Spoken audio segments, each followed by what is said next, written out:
Baba's passing away. Previous indication: averting death of Ramchandra Patil, Ramchandra Dada Patil, and Tatya Kote Patil. Charity to Lakshmi Bai Shinde. Last moment. This chapter describes the passing away of Baba. Preliminary.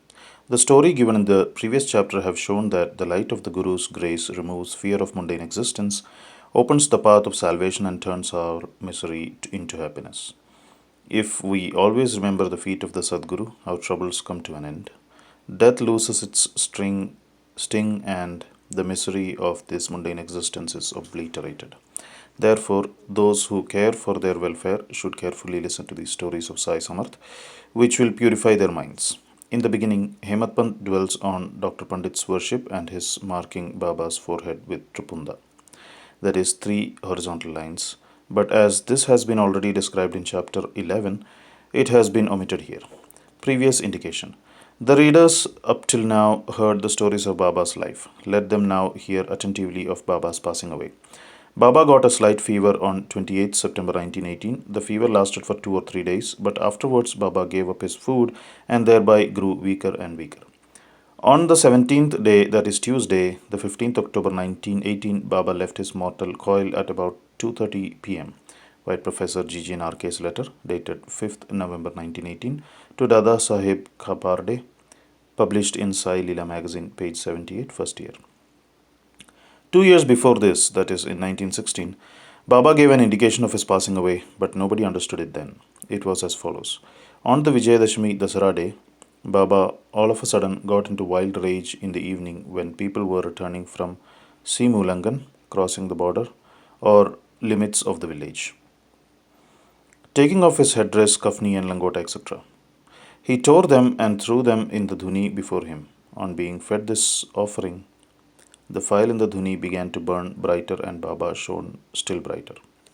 He stood there stark, naked, with his burning red eyes, shouted, "You fellows, now have a look and decide finally whether I am a Muslim or a Hindu." Everybody was trembling with fear, and none dared to approach Baba.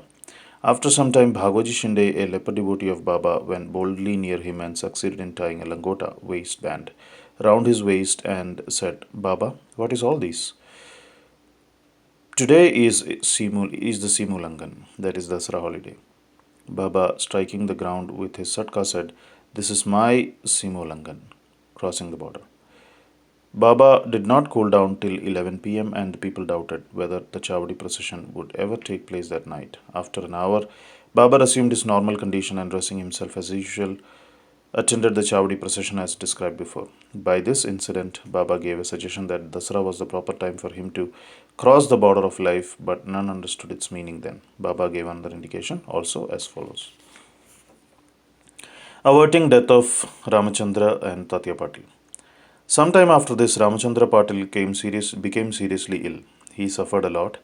He tried all remedies, but finding no relief, despaired of his life and was waiting for the last moment. Then one midnight, Baba suddenly stood near his bed. Patil held his feet and said, "I have lost all hopes of life. Please tell me definitely, when shall I die?"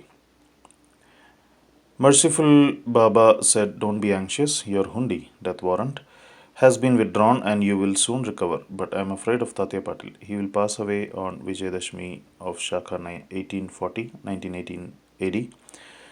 Do not divulge this to anybody nor to him, for he will be terribly frightened." Ramchandra Dada got well, but he felt nervous about Tatya's life, for he knew that Baba's word was unalterable and that Tatya would breathe his last within 2 years. He kept this secret, told it to none but to Baba Shimpi, a tailor. Only these two persons, Ramachandra Dada and Bala Shimpi, were in fear and suspense regarding Tatya's life. Ramachandra Dada soon left his bed and was on his legs. Time passed quickly. The month of Bhadrapad of Shaka 1840, that is 1918 AD, was ending and Ashwin was approaching. True to Baba's word, Tatya fell sick and was bedridden. And so he could not come for Baba's darshan. Baba was also down with fever. Tatya had full faith in Baba. Tatya's illness began to grow from bad to worse and he could not move at all, but always remembered Baba. The predicament of Baba began to grow equally worse. The day predicted, that is, Vijayadashami was impending, and both Ramachandra Dada and Bala Shimpi were terribly frightened about Tatya, and their bodies trembling and perspiring with fear, thought that, as predicted by Baba, Tatya's end was near. Vijayadashami dawned and Tatya's pulse began to beat very slow, and he was expected to pass away shortly. But a curious thing happened. Tatya remained, his death was averted, and Baba passed away instead. It seemed as if there was an exchange. People said that Baba gave up his life for Tatya. Why he did so? He alone knows, as his ways are inscrutable. It seems, however, that in this incident Baba gave a hint of his passing away, substituting Tatya's name for his own.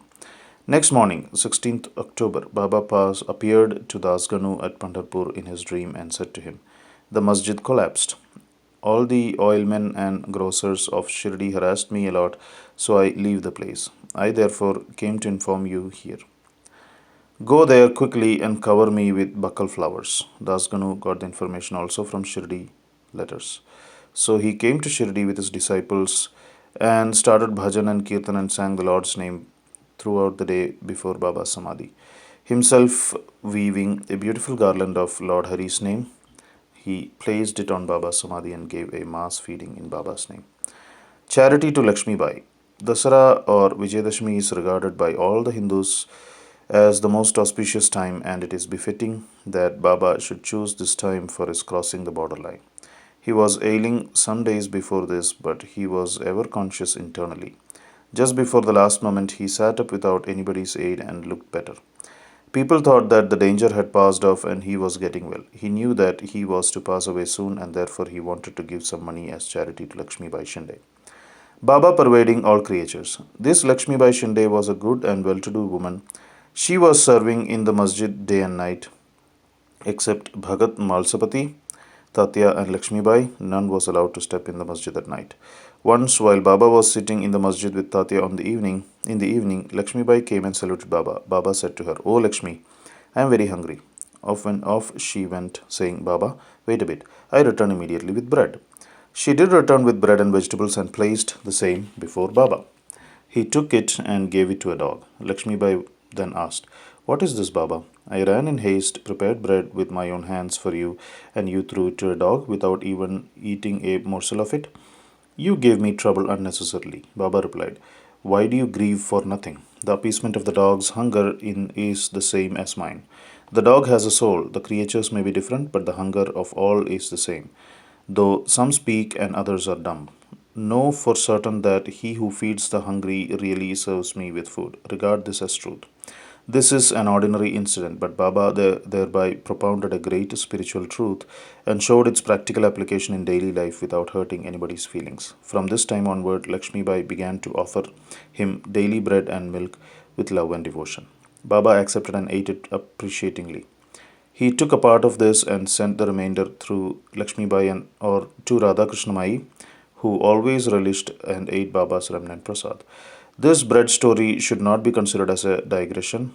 It shows how Sai Baba pervaded all the creatures and transcended them. He is omnipresent, birthless, deathless, and immortal. Baba remembered Lakshmi Bai's service. How could he forget her? Just before leaving his body, he put his hand in his pocket and gave her rupees 5 and then rupees 4, in all rupees 9. This figure 9 is indicative of the 9 types of devotion described in chapter 21, or it may be dakshina offered at the time of Simulangan. Lakshmi Bai was a well-to-do woman, and so she was not in want of any money. Baba might have suggested to her and brought to her notice the 9 characteristics of a good disciple mentioned in 6th verse of chapter 10. Skandha 11 of 6th verse of chapter 10, Skandha 11 of the Bhagavat, wherein first 5 and then 4 characteristics are mentioned in the first and the second couplets. Baba's this gift of 9 she will remember forever. Being so watchful and conscious, he ordered them all to clear off. Kaka Sahib Dikshit, Babu Sahib Booty, and others were in the masjid anxiously waiting upon Baba. But he asked them to go to the wada and return after meals. They could not leave Baba's presence, nor could they disobey him. So with heavy hearts and heavy feet, they went to the wada. They knew that Baba's condition was very serious and that they could not leave him.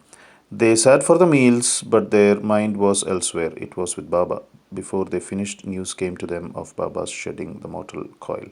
Leaving their dishes, they ran to the masjid and found that Baba rested finally on Bayaji's lap. He did not collapse on the ground, nor did he lie on his bed. But sitting quietly on his seat and doing charity with his own hand, he left the mortal coil. Saints embody themselves and come into this world with a definite mission, and after this is fulfilled, they pass away as quietly and easily as they came. Bow to Sri Sai, peace be to all.